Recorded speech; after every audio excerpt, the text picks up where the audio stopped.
शांति श्रृंखला सह सरिला गंजाम वकिल निर्वाचन घोषणा है फलाफल एथिरे सर्वाधिक 847 भोट पाई सभापति भावे सीतांशु शेखर पंडा निर्वाचित होइछन्ति।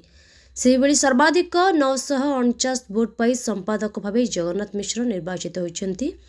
494 भोट पाई उपसभापति भावे सत्यनारायण बसंतिया निर्वाचित होइतिबा बेले सर्वाधिक 1055 भोट पाई रंजन कुमार सामंतराय सह संपादक भावे निर्वाचित होइछन्ति। उपरोक्त समस्त प्रार्थी एकतरफा विजय करिछन्ति। आज वकील संघ निर्वाचन सकाळ 7:30 रु अपराह्न 3 घंटा पर्यंत संघ अस्थायी कार्यालय रे भोटदान प्रक्रिया होइतिला।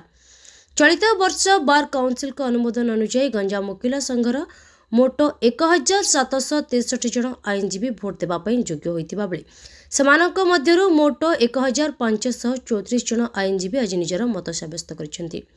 सीतांशु शेखर पंडा सभापति पद में प्रतिद्वंदिता करी गंजाम वकील संघर सदस्य माने मते विपुल मात्रा भोट दे जययुक्त कराइछन्ति।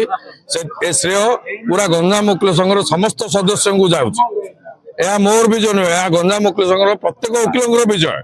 मुख्य तो बहुत अच्छी केती पूर्ण करी बर्तमान कारण बहु बाधा विघ्न भितर बर्तमान गंजाम बार चली आशा करुच्ची धीरे धीरे सब कम करी समस्त माने आशीर्वाद एवं समस्त सहयोग किसी कम करी आशा करछि। विशेषतः जो गरम दिन आसिलानी सिलिंग फिलिंग करवा एसी ये करवा नुआ बिल्डिंग काम के अति त्वरान्वित करवा तार काम के आरंभ हम तापर आम समस्त सदस्य मैंने मिसी आम कर्मकर्ता मिसी चिंता करी विचार करी तार केमती आगू बढ़ो से चिंता करूँ। समस्त धन्यवाद। बहु संख्यार भोट दे मत जययुक्त कर गंजाम वकील मो परिवार सदस्य को मो समस्त धन्यवाद अर्पण कर। आगामी दिन में बाहर उन्नति मुझे निश्चित भाव कम करी आपण पाखे निश्चित भाव रही। यह हूँ पाखे मोर कहर अर्थ प्रतिश्रुति दूसरी। गत थर कि कम भोट्रे हारी जाइली, एथर निर्वाचन में बहु संख्यक भोट्रे मुझे भल कम करी आशा कर। अपराह्न 4:30 घंटा समय भोट गणति आरंभ होइतिला। सभापति पदवी पाई 4 जन प्रार्थी मैदान रे थिबा बेले 847 सर्वाधिक भोट पाई सीतांशु शेखर पंडा विजय होइतिले।